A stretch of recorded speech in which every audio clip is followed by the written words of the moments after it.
Ni espero ni quiero que se dé crédito a la historia más extraordinaria y, sin embargo, más familiar que voy a referir. Tratándose de un caso en el que mis sentimientos se niegan a aceptar su propio testimonio, yo habría de estar realmente loco si así lo creyera. No obstante, no estoy loco y, con toda seguridad, no sueño. Pero mañana puedo morir y quisiera aliviar hoy mi apenado espíritu. Deseo mostrar al mundo clara y concretamente una serie de simples acontecimientos domésticos que, por sus consecuencias, me han aterrorizado, torturado y anonadado. A pesar de todo, no trataré de esclarecerlos. A mí casi no me han producido otro sentimiento que el de horror, pero a muchas personas les parecerán menos terribles.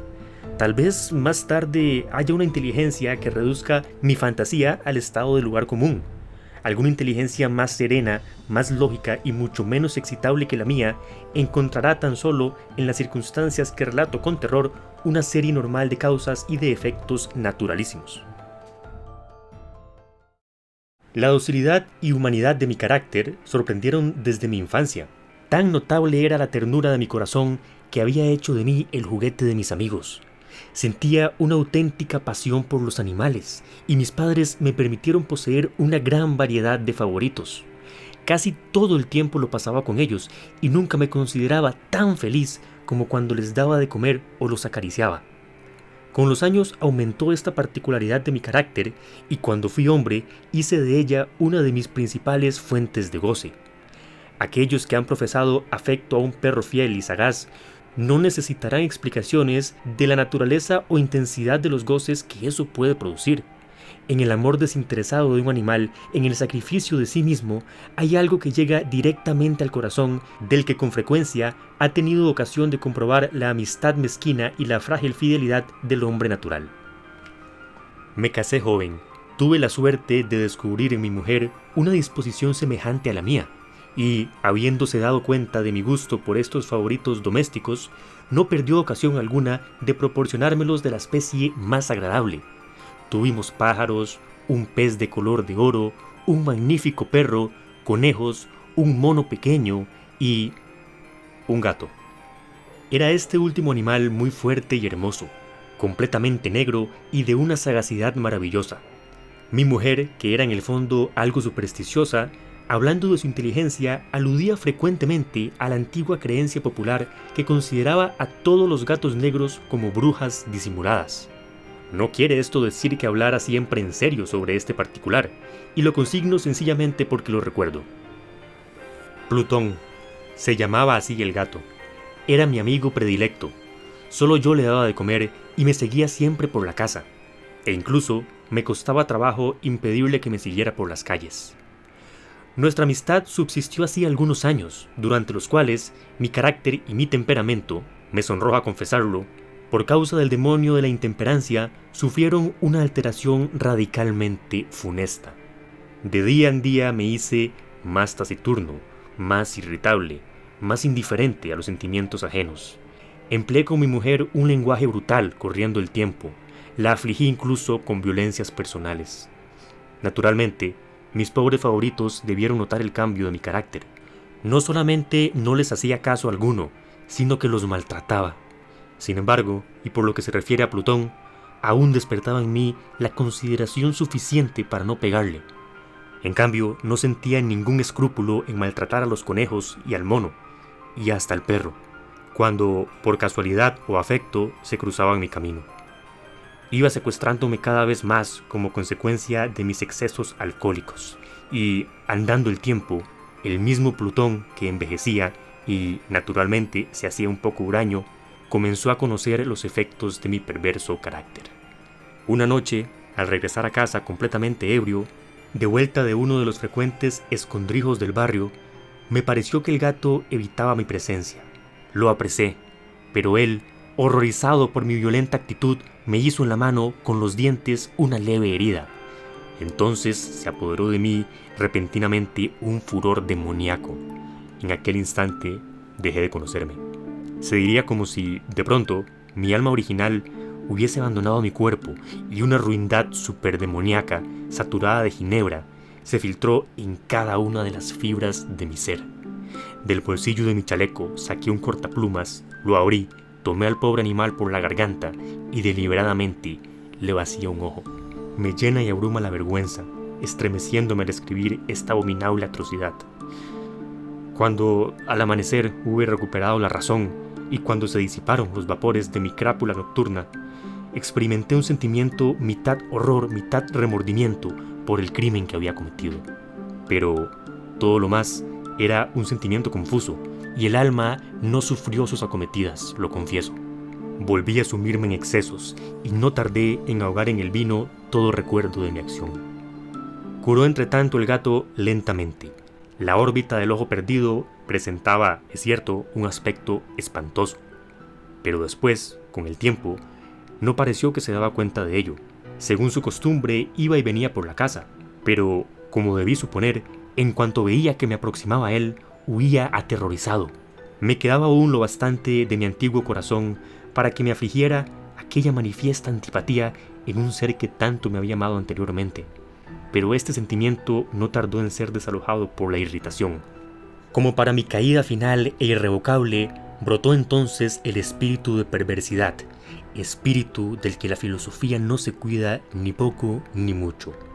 No obstante, tan seguro como es que existe mi alma, creo que la perversidad es uno de los primitivos impulsos del corazón humano, una de esas indivisibles primeras facultades o sentimientos que dirigen el carácter del hombre. ¿Quién no se ha sorprendido muchas veces cometiendo una acción necia o vil por la única razón de que sabía que no debía cometerla? ¿No tenemos una constante inclinación, pese a lo excelente de nuestro juicio, a violar lo que es la ley, simplemente porque comprendemos que es la ley? Digo que este espíritu de perversidad hubo de producir mi ruina completa. El vivo e insondable deseo del alma de atormentarse a sí misma, de violentar su propia naturaleza, de hacer el mal por amor al mal, me impulsaba a continuar y últimamente a llevar a prolongar el suplicio que había infligido al inofensivo animal. Una mañana, a sangre fría, ceñí un nudo corredizo en torno a su cuello y lo ahorqué de la rama de un árbol. Lo ahorqué con mis ojos llenos de lágrimas, con el corazón desbordante del más amargo remordimiento. Lo ahorqué porque sabía que él me había amado, porque reconocía que no me había dado motivo alguno para encolerizarme con él. Lo ahorqué porque sabía que al hacerlo cometía un pecado mortal que comprometía a mi alma inmortal, hasta el punto de colocarla, si esto fuera posible, lejos incluso de la misericordia infinita del muy severo y misericordioso Dios.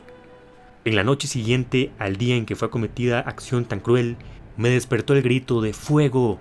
Ardían las cortinas de mi lecho, la casa era una gran hoguera. Mi mujer, un criado y yo logramos escapar, no sin vencer grandes dificultades, del incendio. La destrucción fue total, quedé arruinado y me entregué desde entonces a la desesperación. No intento establecer relación alguna entre causa y efecto con respecto a la atrocidad y el desastre. Estoy por encima de tal debilidad, pero me limito a dar cuenta de una cantidad de hechos y no quiero omitir el menor eslabón. Visité las ruinas el día siguiente al del incendio. Excepto una, todas las paredes se habían derrumbado. Esta sola excepción la constituía un delgado tabique interior, situado casi en la mitad de la casa, contra el que se apoyaba la cabecera de mi lecho. Allí el enlucido había resistido en gran parte a la acción del fuego, hecho que atribuí a haber sido renovada recientemente. En torno a aquella pared se congregaba la multitud, y numerosas personas examinaban una parte del muro con viva atención.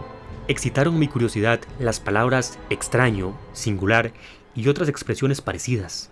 Me acerqué y vi, a modo de un bajorrelieve esculpido sobre la blanca superficie, la figura de un gigantesco gato. La imagen estaba copiada con una exactitud realmente maravillosa. Rodeaba el cuello del animal una cuerda. Apenas hube visto esta aparición, porque yo no podía considerar aquello más que como una aparición, mi asombro y mi temor fueron extraordinarios. Por fin vino en mi ayuda la reflexión. Recordaba que el gato había sido ahorcado en un jardín contiguo a la casa. A los gritos de alarma, el jardín fue invadido inmediatamente por la muchedumbre, y el animal debió ser descolgado por alguien del árbol y arrojado a mi cuarto por la ventana abierta. Indudablemente se hizo esto con el propósito de despertarme. El derrumbamiento de las restantes paredes había comprimido a la víctima de mi crueldad en el yeso recientemente extendido. La cal del muro, en combinación con las llamas y el amoníaco del cadáver, produjo la imagen tal como yo la veía. Aunque prontamente satisfice así mi razón, ya que no por completo mi conciencia, no dejó, sin embargo, de grabar en mi imaginación una huella profunda el sorprendente caso que acabo de dar cuenta. Durante algunos meses no pude liberarme del fantasma del gato, y en todo este tiempo nació en mi alma una especie de sentimiento que se parecía, aunque no lo era, al remordimiento. Llegué incluso a lamentar la pérdida del animal y a buscar en torno mío, en los miserables tugurios que a la sazón frecuentaba, otro favorito de la misma especie y de facciones parecidas que pudiera sustituirle.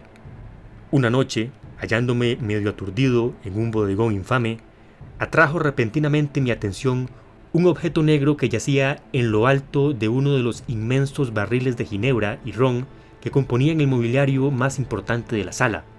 Hacía ya algunos momentos que miraba lo alto del tonel y me sorprendió no haber advertido el objeto colocado encima. Me acerqué a él y lo toqué. Era un gato negro, enorme, tan corpulento como Plutón, al que se parecía en todo menos un pormenor. Plutón no tenía un solo pelo blanco en todo el cuerpo, pero este tenía una señal ancha y blanca, de forma indefinida, que le cubría casi toda la región del pecho. Apenas puse en él mi mano, se levantó repentinamente, ronroneando con fuerza, se restregó contra mi mano y pareció contento de mi atención. Era, pues, el animal que yo buscaba. Me apresuré a proponer al dueño mi adquisición, pero este no tuvo interés alguno por el animal. Ni le conocía ni le había visto hasta entonces. Continué acariciándole y cuando me disponía a regresar a mi casa, el animal se mostró dispuesto a seguirme. Se lo permití, e inclinándome de cuando en cuando para acariciarle, caminamos hacia mi casa. Cuando llegó a ella, se encontró como si fuera la suya, y se convirtió rápidamente en el mejor amigo de mi mujer. Por mi parte, no tardó en surgir en mí una antipatía hacia él. Era pues, precisamente, lo contrario de lo que yo había esperado. No sé cómo ni por qué sucedió esto, pero su evidente ternura me enojaba y casi me fatigaba. Poco a poco, estos sentimientos de disgusto y fastidio fueron aumentando hasta convertirse en la amargura del odio. Yo evitaba su presencia. Una especie de vergüenza mezclada con el recuerdo de mi primera crueldad me impidió que lo maltratara. Durante algunas semanas me abstuve de pegarle o de tratarlo con violencia.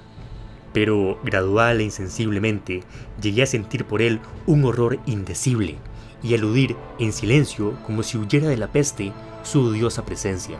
Lo que despertó enseguida mi odio por el animal fue el descubrimiento que hice a la mañana siguiente de haberlo llevado a casa. Como Plutón, también él había sido privado de uno de sus ojos. Sin embargo, esta circunstancia contribuyó a hacerle más grato a mi mujer, quien poseía grandemente, como ya he dicho, la ternura de sentimientos que fue en otro tiempo mi rasgo característico y el frecuente manantial de mis placeres más sencillos y puros. No obstante, el cariño que el gato me demostraba parecía crecer en razón directa de mi odio hacia él. Con una tenacidad imposible de hacer comprender al lector, seguía constantemente mis pasos. En cuanto me sentaba, se acurrucaba bajo mi silla o saltaba sobre mis rodillas, cubriéndome con sus caricias espantosas. Si me levantaba para andar, se metía entre mis piernas y casi me derribaba, o bien trepaba por mis ropas, clavando sus largas y agudas garras hasta mi pecho. En tales instantes hubiera querido matarlo de un golpe, pero me lo impedía en parte el recuerdo de mi primer crimen, y sobre todo, me apresuro a confesarlo, el verdadero terror del animal. Este miedo no era positivamente el de un mal físico, y, sin embargo, me sería muy difícil definirlo de otro modo. Casi me ruboriza confesarlo. Aún en esta celda de malhechor, casi me avergüenza confesar que el horror y el pánico que me inspiraba el animal se había acrecentado a causa de una de las fantasías más perfectas que es posible imaginar. No pocas veces, mi mujer había llamado mi atención con respecto al carácter de la mancha blanca, de que he hablado y que constituía la única diferencia perceptible entre el animal extraño y aquel que había matado yo. Recordará sin duda el lector que esta señal, aunque grande, tuvo primitivamente una forma indefinida, pero gradualmente, por fases imperceptibles, había concluido adquiriendo una nitidez rigurosa de contornos. En ese momento, era la imagen de un objeto que solo con nombrarlo me hace temblar. Era, sobre todo, lo que me hacía mirarle como a un monstruo de horror y repugnancia, y lo que, si me hubiera atrevido, me hubiese impulsado a librarme de él. Era ahora, en fin, la imagen de una cosa abominable y siniestra, la imagen de la horca. Oh lúgubre y terrible máquina, máquina de espanto y crimen, de muerte y agonía. Yo era entonces verdaderamente un miserable, más allá de la miseria posible de la humanidad. Y pensar que una bestia brutal, cuyo hermano había yo aniquilado con desprecio, una bestia brutal era capaz de engendrar en mí, hombre formado a imagen del Altísimo. Ni de día ni de noche conocía yo la paz del descanso. Ni un solo instante durante cada jornada me dejaba el animal. Y de noche, a cada momento, cuando salía de mis sueños llenos de indefinida angustia, era tan solo para sentir el aliento tibio de aquel ser sobre mi rostro. Encarnación de una pesadilla que yo no podía separar de mí, parecía eternamente gravitar sobre mi corazón. Bajo tales tormentos sucumbió lo poco que había bueno en mí. Infames pensamientos se convirtieron en mis íntimos. Los más sombríos, los más infames de todos los pensamientos eran acariciados por mi mente.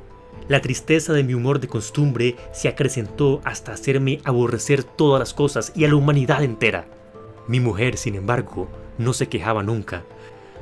Era siempre mi paño de lágrimas. La más paciente víctima de las repentinas, frecuentes e indomables expansiones de una furia a la que ciegamente me abandoné desde entonces. Para un quehacer doméstico me acompañó un día al sótano de un viejo edificio en el que nos obligara a vivir nuestra pobreza. Por los finos peldaños de la escalera me seguía el gato, y habiéndome hecho tropezar, me exasperó hasta la locura. Apoderándome de un hacha y olvidando en mi furor el espanto pueril que había detenido hasta entonces mi mano, dirigí un golpe al animal. Hubiera sido mortal si lo hubiera alcanzado como quería, pero la mano de mi mujer detuvo el golpe. Una rabia más que diabólica me produjo esta intervención. Liberé mi brazo del obstáculo que lo detenía y le hundí a ella el hacha en el cráneo. Mi mujer cayó muerta instantáneamente, sin exhalar siquiera un gemido. Realizado el horrible asesinato, inmediata y resueltamente, procuré esconder el cuerpo. Me di cuenta de que no podía hacerlo desaparecer de la casa, ni de día ni de noche, sin correr el riesgo de que se enteraran los vecinos. Asaltaron mi mente varios proyectos. Pensé por un instante en trocear el cadáver y arrojar al suelo los pedazos. Resolví pues cavar una fosa en el piso de la cueva. Luego pensé arrojarlo al pozo del jardín. Cambié la idea y decidí embalarlo en un cajón, como una mercancía, y encargar a un mandadero que se lo llevase de casa, facturándolo a cualquier parte. Pero, por último, me detuve ante un proyecto que consideré el más factible. Me decidí a emparedarlo en el sótano, como se dice que hacían en la Edad Media los monjes con sus víctimas. La cueva parecía estar construida a propósito para semejante proyecto.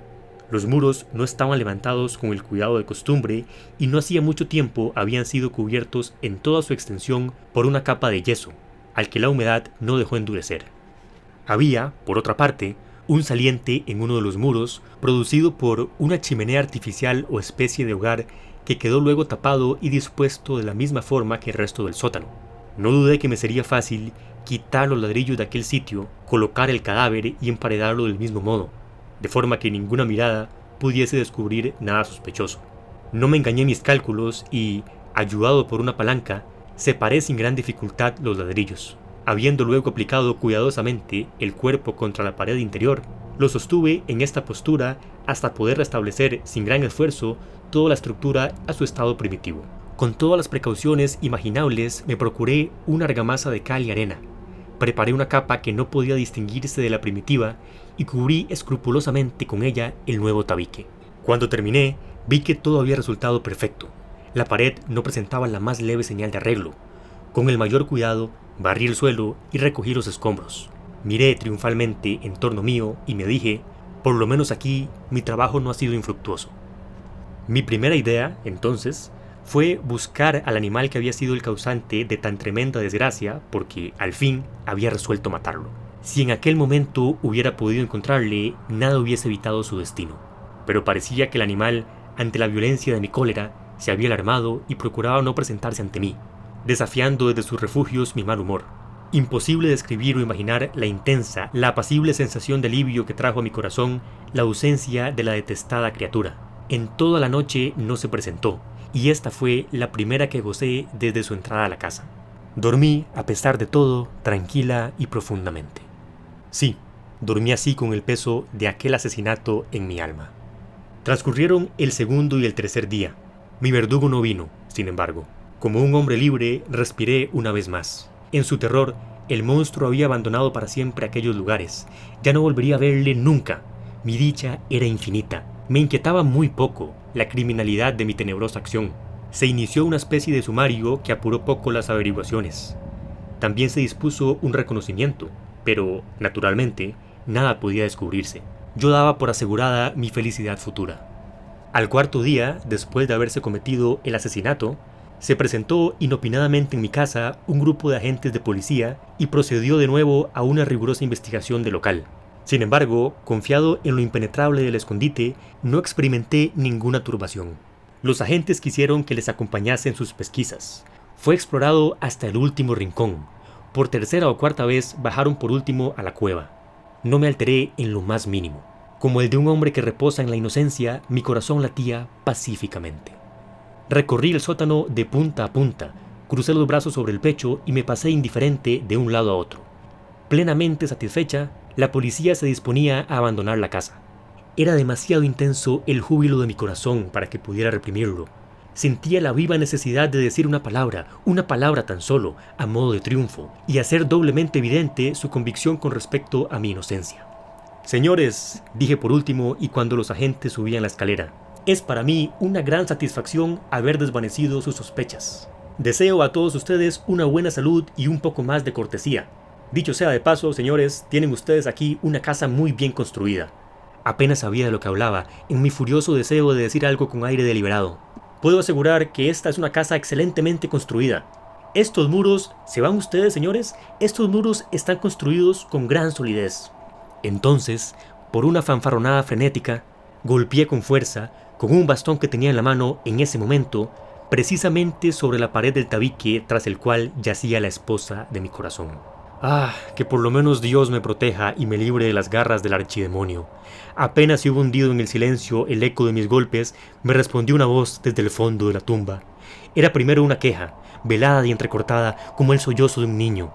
Después, enseguida, se convirtió en un grito prolongado, sonoro y continuo, infrahumano, un alarido, un aullido mitad horror, mitad triunfo, como solamente puede brotar del infierno. Fue una horrible armonía que surgiera al unísono de las gargantas de los condenados en sus torturas y de los demonios que gozaban en la condenación. Sería una locura expresarles mis pensamientos. Me sentí desfallecer y, tambaleándome, caí contra la pared opuesta. Durante un instante se detuvieron en los escalones los agentes. La sorpresa y el pavor los había dejado atónitos. Un momento después, 12 brazos robustos atacaron la pared.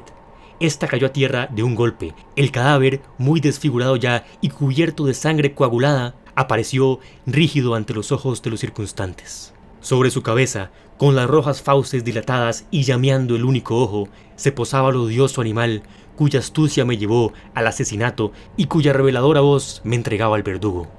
Yo había emparedado al monstruo en la tumba